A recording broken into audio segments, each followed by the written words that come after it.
All right. Thank you, everybody, for joining us again. This is episode 2 of the Squad 3 Productions podcast. We're coming to you on Tuesday, June 25th, 2019, day after the National Fire Radio on Tap series in Buffalo featuring Bobby Eckert. This is Zach from First Line Leadership with Jeff. From Fire Life Motivation. And so, quick disclaimer, the views and opinions expressed do not reflect the organization for which we're members of. So, we just want to put that out there. If we say something, it doesn't, don't take it as somebody else thinks this way or this is the way our organization operates. So again, thank you, everybody. We got a lot out of texts, messages on the first episode that we did. That was a couple weeks ago. I think we got some stuff to talk about and things to work on. Obviously, we're not professionals, but we're getting better. So both Jeff and I went to Bobby Eckert last night. He was here in Buffalo at Buffalo River Works, talking about the fire service as part of National Fire Radio's On Tap. This was the second event that National Fire did. The first one was about a month ago.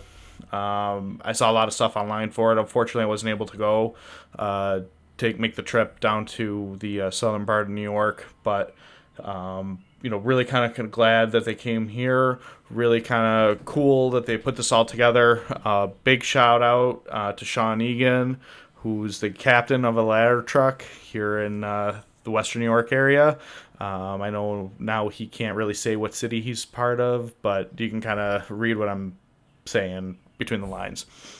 But he put together a lot of this stuff as well. And it was really cool to see a lot of brotherhood going on. They had the Greater Buffalo Firefighters Pipes and Drums, guys from all over, guys from Canada. Obviously, if you know where Buffalo is, we're pretty close. Guys that traveled a couple hours in to be there. So what Jeff and I wanted to do was kind of talk a little bit about last night, some of the things that we saw, the notes that we took, and kind of put a little review together, and then kind of move on from there as it all kind of ties into our mission for our podcast, which is really about leadership in the fire service. So, one of the biggest things that I thought and saw and soaked up was his passion for the job. Big time. Hugely passionate. He was, for those of you that weren't there, he was bouncing all over the place, just kind of really into it and getting others engaged and talking to the crowd, explaining things and not talking down to people, saying, hey, if you don't understand this, it's okay. Raise your hand and we'll talk about it so that we're all on the same page. Yeah, absolutely. Yeah. Because we're all here for the same thing. Yeah, and that was, so that was kind of cool to see. And it kind of gave me some ideas for when, when I teach drills or when I do something like that, is how to get engaged and be, be into it. You want to be passionate for the job. And definitely Bobby Eckert has that passion. He takes a lot of grief on social media. Might as well address it now. He takes a lot of grief on social media because he swears a lot. I don't care. Anybody that knows me outside of this knows that I swear a lot. And it is what it is. I don't think any less of him for that. I think, it's just who he is. I think he was being authentic to himself, which, authenticity is kind of a big word right now, especially in a lot of leadership circles. It gets thrown around. So it's kind of refreshing to see somebody who is hey, this is who I am. This is what I do. And he came right out and said, look, I swear, I say these words, Right. I mean, it sort of creates his own culture for the job, sort of, to get people engaged. It's more realistic now. Just because not everyone's all used to clean-spoken words or sentences, anything like that. Yeah, and I think, one of the big things, like I said, he said at the beginning, was, he talked about his passion. He talked about where he's from. For those of you that don't know, Bobby Eckert is captain of Engine 1 in Camden, New Jersey. Camden is just across the state border and river from Philadelphia. Pretty hard hit city economically. A lot of things, that we can relate to from Buffalo. Kind of, we understand what's, kind of happened. The city's declining. It was on the decline. A lot of fire duty. They see a lot of fires. If you've watched any of his other videos or talks or listened to him on the National Fire Radio podcast, he's talked a lot about this, that, due to budget cuts, there's times that there's an engine company browned out in his city. So his district is now twice the size. So they're double their chances of seeing a fire. And, so this is a guy that's got some real credentials. Not saying it's the be-all, end-all. But he's been around. He's been doing it for 14 years. He started as a younger guy. 14 years in the city. In the city. Right. But he started, at 14 years old? 14 years old as an explorer. Yeah, as a second-generation fireman. Yeah, so... It's in his blood, just like some of us. Right, absolutely. But yeah, I thought, again, the passion for it, that's why we're here. He kept saying repeatedly, look, this is why we do the job. We love doing this. Whether we're paid, whether we're volunteer, or whatever, we love doing this, and this is why we show up every day. Whether we're going to our volunteer houses, whether we're going to our paid house, drills, whatever. That's why we do this. So, yeah, it was really kind of I think it relit the fires in a lot of people. With the passion. Brought back, yeah, definitely the passion for some guys. Yeah, I think a lot of it. Talking to a lot of the guys that we went with, afterwards, friends from our own department as well as friends from some the other departments around the town or the area that have said, hey, this was really a great event. Just kind of got to kick back, have a couple of beers, listen to this guy talk, and it really kind of, sparked gets those it again. Gears moving again. Right. Get those good, positive ideas flowing again. Yeah, absolutely. Yeah, because some guys, they just get burned out, and they either quit because they don't, I don't know, maybe don't want to put the work back in to pull out of it, or just the easy way to leave. Right, and, again, nothing... I think nothing in the fire service is new, right? Any of the talks, any of the leadership stuff, any of the motivational stuff, right? None of it is new ideas. But it's how it's presented, and it's, somebody putting their experience into it, right? We've heard this over and over again. Firefighting is a team sport. You can't freelance. You can't go off and be a lone wolf. And he talked a lot about that. He's got his engine company is, when they get out on a job, everybody's got a job to do. Everybody's got a role. Everybody fulfills those roles. So it's no different, as volunteers, right? We may not always know who's going to be riding the engine or first out rig, but you kind of expect, and as officers, we have to do a good job of giving those orders sometimes, of saying, hey, so-and-so, you're going to take the line, you're going to be the backup. Hey, so-and-so, you're flaking out the line when we get there, stuff like that. So it's... it translates to both worlds. It does.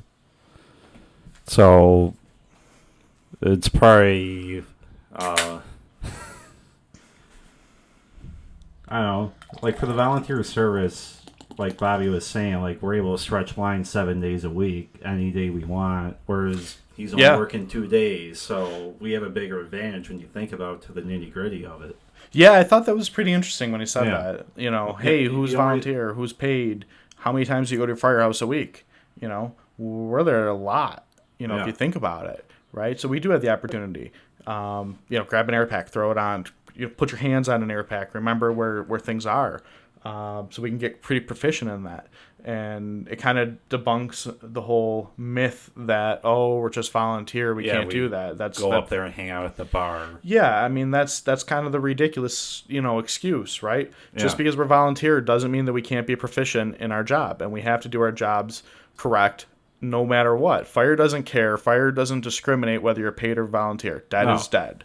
No, like John Salka said, fire in New York City is going to burn just as hot as it will be down the street from my house or something. Yeah, There's absolutely. no difference. Absolutely. And I've heard this in a couple other classes, both in Indy and some other stuff that's come through this area, right? It doesn't matter, like I keep saying, it doesn't matter. Complacency in the job, ignorance, whatever you want to call it, will kill you. And Bobby Eckert really kind of hammered on that yesterday. Again, it was one of the big, kind of underlying themes that I think is critical to our job, and it's critical to what we build into our drills. It's critical to what we build into a lot of the things that we do. So, kind of looking through then the rest of our notes here, so we talked about the passion. We talked about how passionate, we are for what we do, but also how, the passion that we saw last night. Anybody that follows, I'm a pretty regular follower of a lot of the stuff that's out there. National Fire Radio, Flow and Vent, a lot of Hook and Can, a lot of the other sites or pages that are out there. And that's the one thing you always see is a lot of passion. It doesn't, and they don't specify, right? Whether you're paid or volunteer, it's just passionate people who care about responding to calls, whether it's not always fires, could be car accidents, whatever. They want to do the job and they want to be there. And those are the kind of people that we want. Those are the kind of people we want to attract. Those are the kind of, when we take in new guys and probies, that's kind of what we want to mold them into. We want to mold them into the team players for down the road for when the new guys come in, so that they can take on that role with them, essentially. Right, and I kind of think about it, and I go back to when I first joined, and as a 16-year-old kid, really didn't know anything. Still don't really know anything at 30, but I remember some of those guys that were around and who maybe, are around a little less now. But when they were around, they were there and saying, hey, kid, come here. This is what a Halligan is. This is what a hook is. This is how you use it. This is how the thermal imaging camera works. This is how you turn it on. This is what you're going to see. This is what you're not going to see. So I think I always have to keep reminding myself that those are the things that I have to do now as somebody who's been in for some time, but also as somebody who's got a leadership role, right? We're always, again, Bobby said it last night, we're there for somebody else. As firefighters, as firemen, we're there for somebody else. We're there for the public.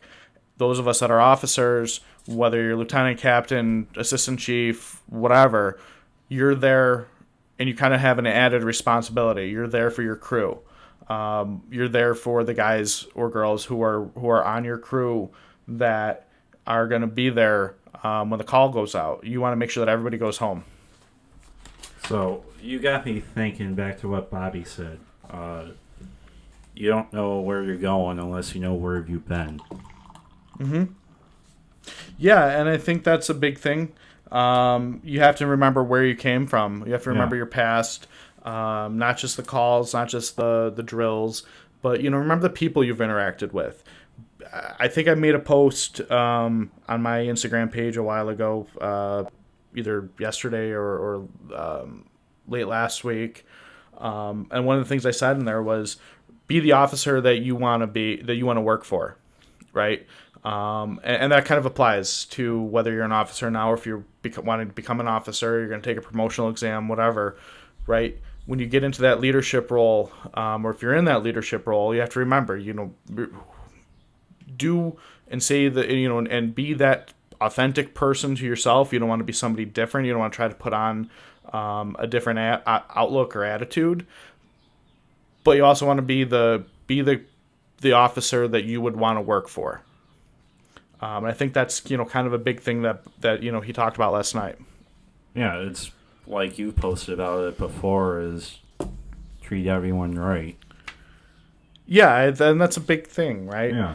Everybody wants to be treated in a certain way, and I think we have to remember that we're all people at the end of the day. Yeah. Treat me fairly. treat me as if I'm your wife or brother or whatever. Yeah, and that was, again, one of the things that we heard last night, one of the things that we've heard in other classes, right? We're the last profession that makes house calls like this. Yeah.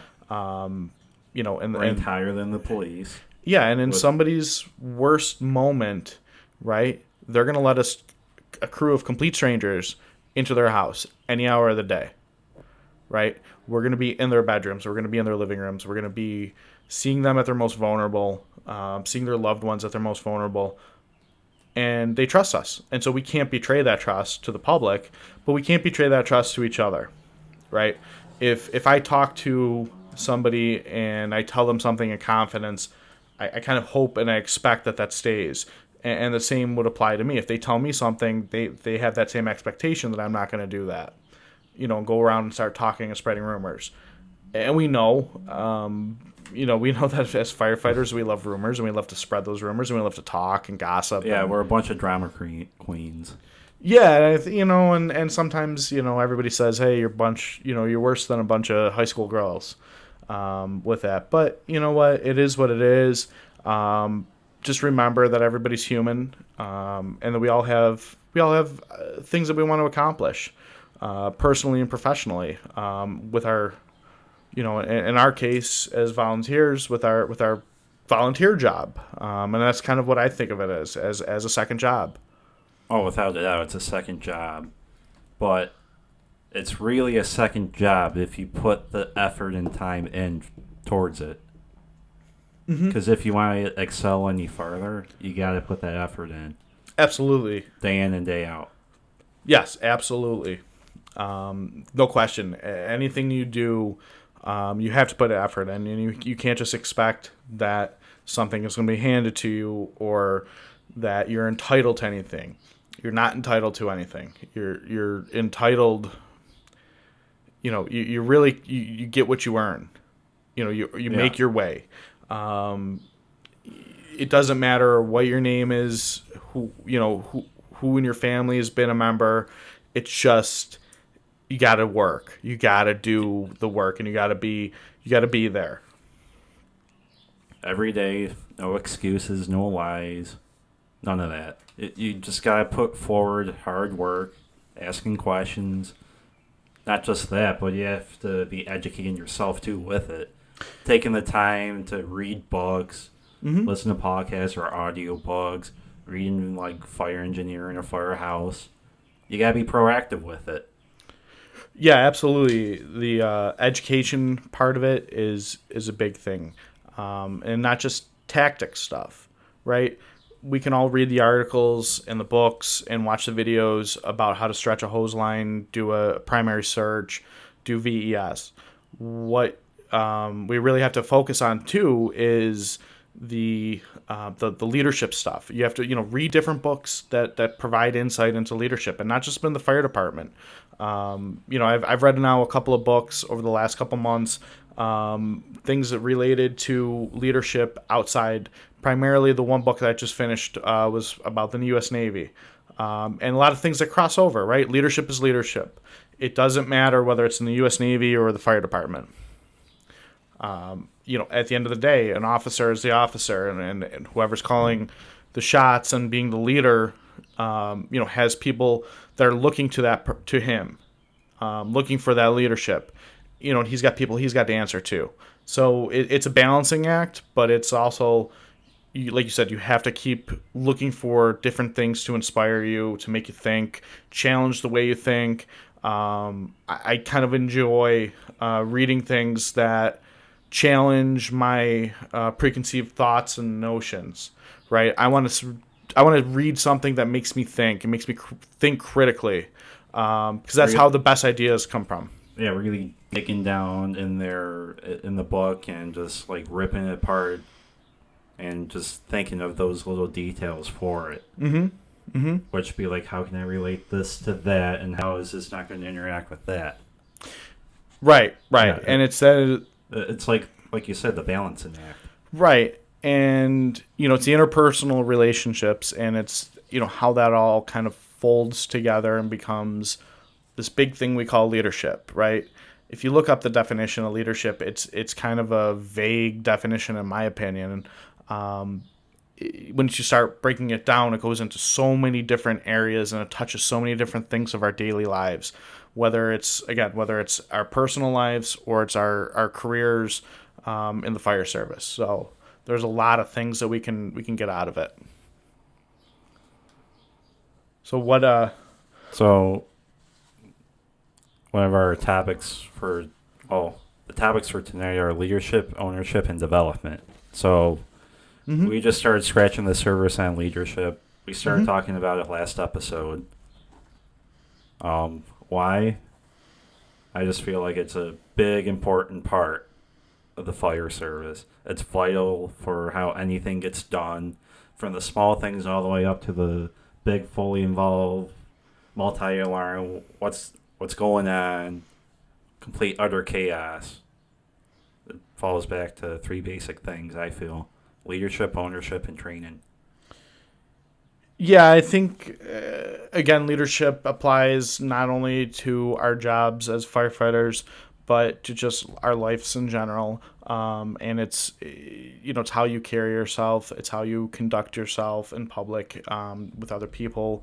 You know, I think of it too, and sometimes I got to remind myself of this because I'm not the best at it. But you go to you go to get a cup of coffee or something, and there's a long line, and if something gets messed up, well, does it do anybody any good if you flip out and create a scene? No. No. And as angry as I get, or if I get fired up about it, it's like, hey, Zach, remember, this kid's doing his job or trying to do his job. A lot of things are happening all at once. Cut him some slack. And when you kind of take that look back, and when we do as leaders in the fire service, sometimes it's easy to get frustrated with a probie. Hey, how come you don't know where that shovel is on the rig, or how come you don't know where that Halligan is? There's a time and a place for teaching and education, and maybe that's the situation where you want to say, hey, after the call, pull that person aside, say, hey, this is why it's really important where you know where these things are, why you should, make sure you know your rig inside and out. But do a little coaching and say, hey, play a little game, right? Next time you see that person on the fire ground or at the firehouse, say, hey, where can I get a Halligan off of engine whatever? Yeah, Right. you're now creating a mentorship for that new guy now, that probie. When you think about it.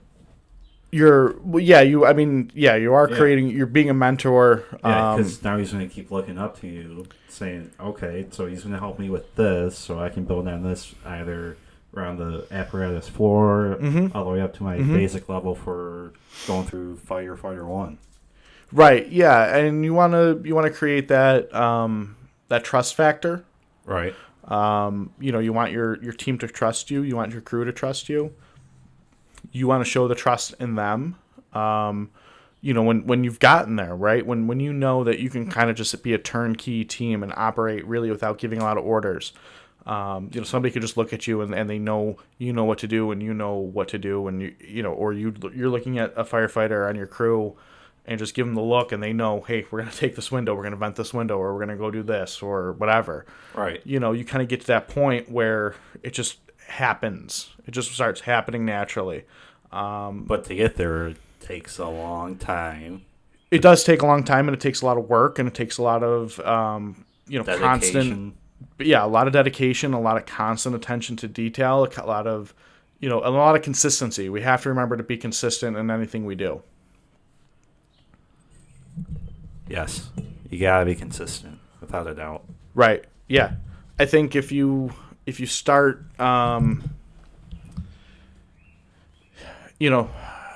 it's easy to show favoritism, but I think when you show that you're consistent, when you're, somebody does something and somebody else does the same thing, you've kind of consistently handled the situation, right or wrong, whether it's a big thing or it's, we always kind of tend to focus on the negative, right? Somebody could do something really well. Right. You want to make sure you show people the same amount of gratitude and appreciation. You don't want to go over the top for one person and kind of just go, hey, hey, so-and-so, great job. That sends mixed signals. Yeah. It says, hey, why am I not getting the same recognition? Yeah, and everyone's picking up on it too because they can see it right away. Mm-hmm. But Yep. then it's going to go two ways, I feel. Someone's either going to be like, okay, you're going to favor him this much, Mm-hmm. so I'm not going to do that now. Or they're going to step up and outperform him. Oh, yeah. Yeah, absolutely. Absolutely. And then I think, one of the other points you had here was the development. And, we've talked a little bit about that. And that's one of the things that I think, going back to last night, we talked a lot about. Everybody that was there wanted to be there, right? It costs $25 to get in, right?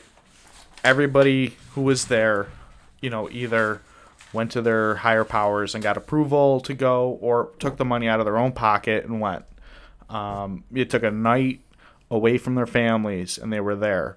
So that shows the dedication. That shows, and I know a lot of people that couldn't go for various reasons and were like, hey, I'm really bummed I can't go, and so I get that. But it shows that dedication to your craft, that you want to get better, you want to learn more, you want to hone your skills. So going back to the dedication, Mm-hmm. you could see how dedicated Bobby was with the job, just because he cares for everyone. Mm-hmm. Oh, big time. Well, to do it right, just so the fire goes out, but also so that no one else gets hurt. Everyone wants to go home at the end of the day. Right. And the only way you can do that is through training hard, being dedicated, and having that passion for the job. Right, absolutely. Absolutely. I agree. I think, I think when we talk about passion and we talk about that all kind of, again, folds under the leadership kind of umbrella. It's a big umbrella. It's a big umbrella, but, so you can't, it's easy to kind of focus in on one thing, and that's obviously what we're doing tonight. Yeah. Is we're kind of just taking a few pieces of it and looking into it. I guess the one thing I would say with passion, though, is you got to be careful, right? You don't want to mistake somebody's passion for absolute belief 100%, right? Do the research yourself. Right. Our generation has been dubbed, the millennials, and I think we talked about this last week, Yeah. last podcast, excuse me, right? But we ask the questions, we ask why. We ask why, not because we want to, not necessarily to challenge somebody else or the status quo or, the powers that be, but oftentimes because we want to understand, we want to know what's going on. We want to understand how we got to that point. We want to understand how we got, there's a thing today. The reasons behind it. Yeah, absolutely. There was a post today, and I can't remember which page it was on, about friction loss. And, somebody basically made the comment saying, hey, when's the last time you actually went out and tested your hose and figured out your friction loss? Because the newer hose that we're running is a lot better, right? So some of these numbers may be false. Again, not that anybody's did anything wrong, but unless somebody asks why, nobody will really think about it. No, if you don't think about it and take the time to break it apart, what good is that then? Mm-hmm. Right.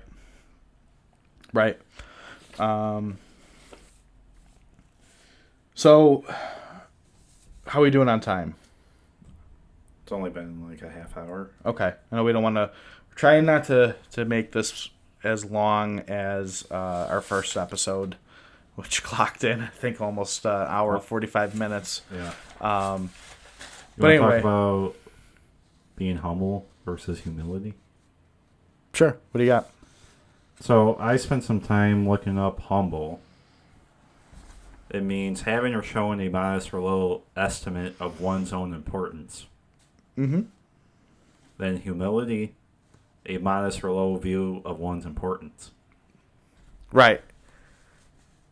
So they're pretty close to the same thing when you look at it fine. Mm-hmm. But it's either you're being it or showing it. Yeah, and I think for being humble. And I think ultimately, again, it's both of those things kind of factor into each other, right? A humble person, you know, I think to me, and again, I don't have the definition in front of me, but to me, a humble person is somebody that they have self confidence, but at the same time, they're not I'm trying to think how to phrase this. They're not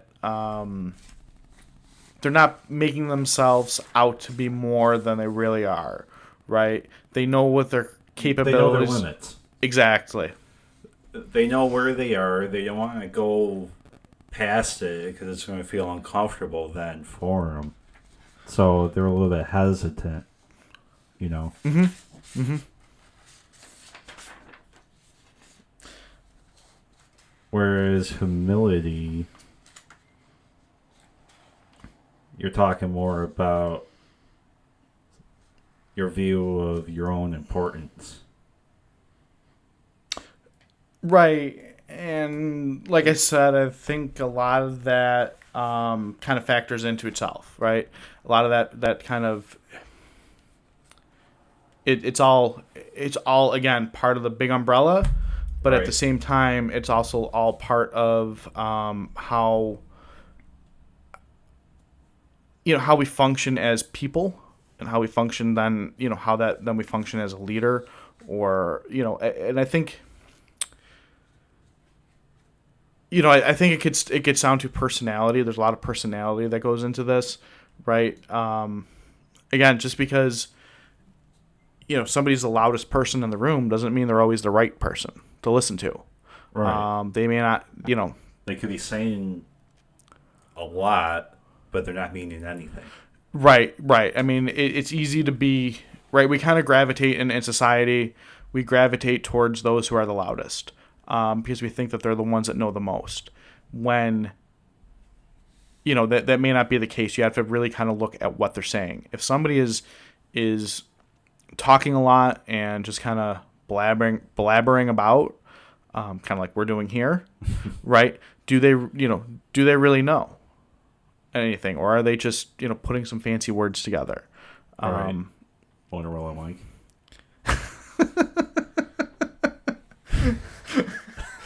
I did throw that in there. Nobody in particular. I don't want anybody. Everyone knows a Motorola Mike. Yeah, we don't want anybody to get offended. It made me think of a Jocko quote. Mm-hmm. People begin yelling and screaming over stupid things. Oh yeah, without a doubt. Yeah. We all know those people. We all know those people that are on a fire ground and oh my god, it's like the first fire they've ever seen. And they could have been in for pick your number of years. So why are they yelling? Why are you making such a big deal? You've been here before. We've done this. It's no different now than it was back then. Right. And some arguments could be made that it's somebody who still wants to be in control, or they think higher of themselves than those who are in charge right now. They think they're higher than the lieutenants or captains or the chief that's running the fire, whatever. Right? Sometimes we just all have to take. Bobby said this last night with regards to pre-plans. Right?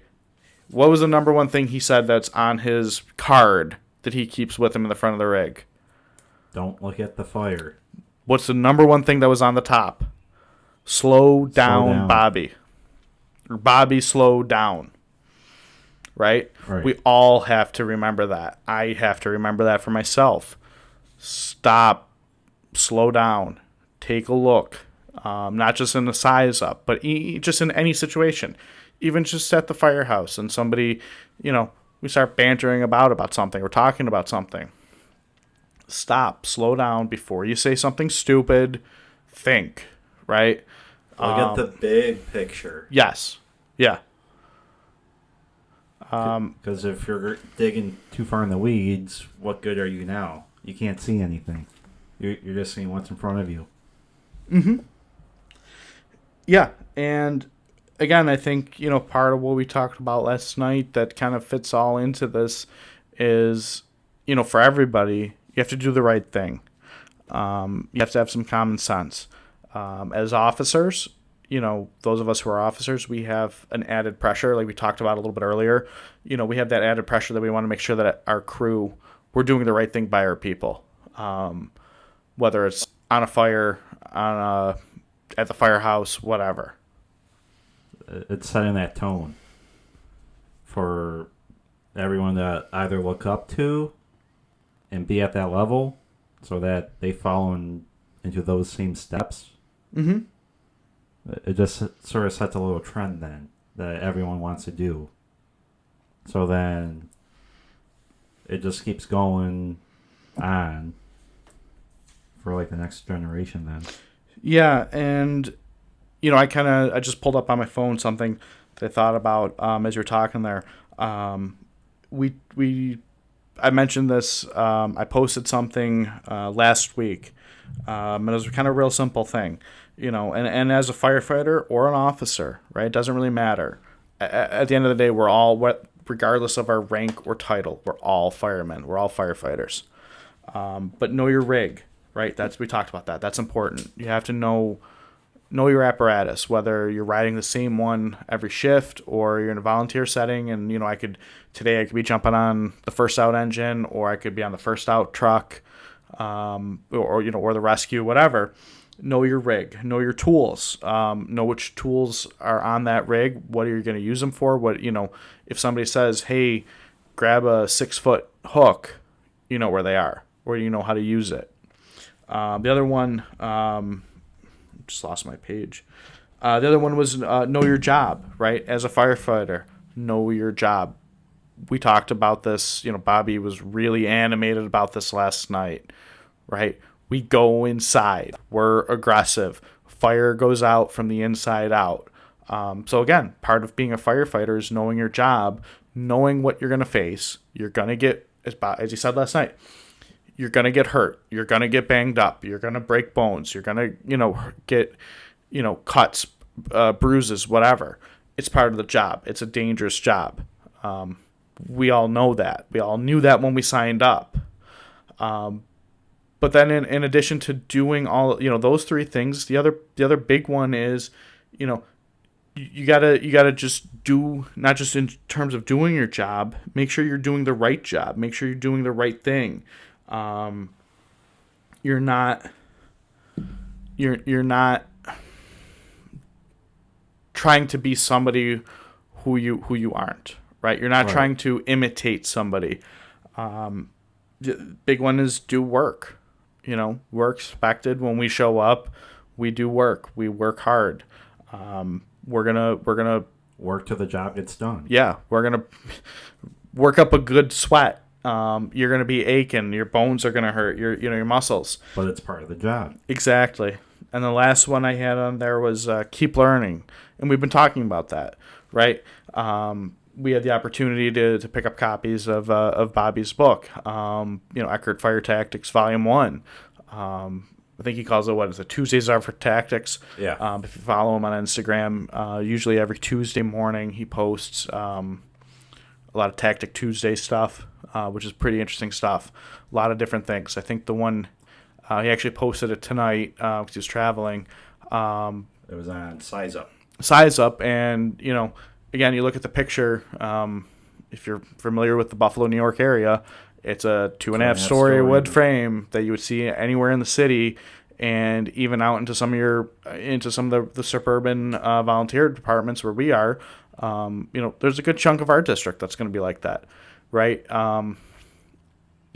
you had a post earlier today about knowing your district. There's a new building going up in our district. You took some pictures of. Yep. Going out there. You don't have to go out on a rig and drive by it. As you drive by, as you're going to the pizza shop to pick up your pizza, or you're going to, whatever. Going out, you're going out to the barber shop to get your hair cut. You drive by things. You drive by something. You say, hey, you know what? I got to remember that they're doing renovations to this building, or hey, holy cow, they put a second story on that house, or wow, that building's coming down. And those are things to remember, right? So when you hit those calls and you go, oh yeah, I remember that address, that sounds familiar. You can provide those updates to everybody.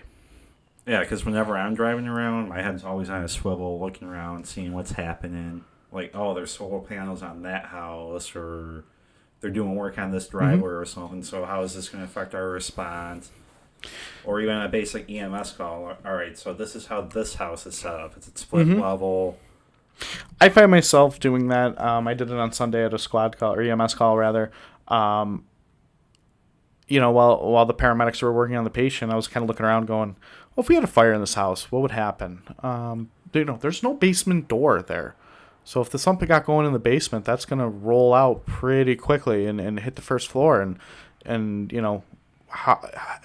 where would we get access from? How would we make a push? Those are, while you're sitting there waiting, those are things to think about. And start looking around.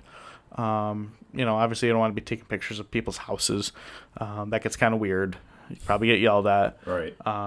But, take a look around. Like you said, one of the things that I don't think Bobby really mentioned it yesterday, but I've seen him in other talks that I've listened to, watch on YouTube, where he's talked about this. He talks about when he drives into work, and he's said like scouting the neighborhood. Well, one of the things he said in another podcast, I think it was, or a video I watch on YouTube, is he doesn't drive in the same way. Every day that he goes to his firehouse, he drives in a different way and looks at a different part of the district, or looks at a different part of the second due, seeing what's going on, what's happening in the neighborhoods. And you look at different buildings and say, hey, what would happen that? Talking to our chief, one of the things that stories he talked about from when he was on the paid side of the job is, his captain used to say, when he would drive in, how would I call the Mayday if I was on the second floor of that house? How would I practice doing the calling your Mayday, but how would I say that? Where would I be? What could happen? Right. Those are the things that we think about. Anytime you're driving around, when I drove over here to your apartment here from my house, I drove by the building we were talking about, and I'm looking at it going, okay, yeah, you know what? Yesterday when I drove by it, I didn't notice that, but today I did. I noticed that, the trusses in the roof, and we said last night, oh my God, a truss! It's the end of the world. There's a truss. But you probably noticed with that building that there's a lot of voids. Oh, big time. Especially with that on the main road side, where that truss is. Mm-hmm. Two sides, on the street side and on the inside building side, it's just big old void. Right. Going all the way down. Right, and those are things, we keep in the back of our mind, and we update our pre-plans, and we put it in our, our books and our iPads and other things. But just, in general, when you're out and about, and eyes are always open. Yep, and you're always looking, right? Eyes are always open-minded, soaking everything in like a sponge. Mm-hmm. So, I think that was a pretty good recap. I think, there's a lot more that we can go into, but I don't want to totally take Bobby's thing, and I think we're close to 45 minutes here. So why don't we wrap this one up, and we'll look to get this posted pretty quickly. Watch us on social media. We were doing a live video on Facebook, so hello to Facebook out there. Everybody that's watching. We're actually going to start to wrap it up here, but we'll get the files processed and posted, and they'll be in iTunes mentioned that at the beginning. We're now on iTunes, Spotify, Google Play, I Google think. Play. So many different areas we can get our podcast. Again, this will be episode 2. Look for it, and we'll post obviously when we're up. So, anything else, Jeff? Feedback. Keep giving us feedback. Oh yeah, big thing.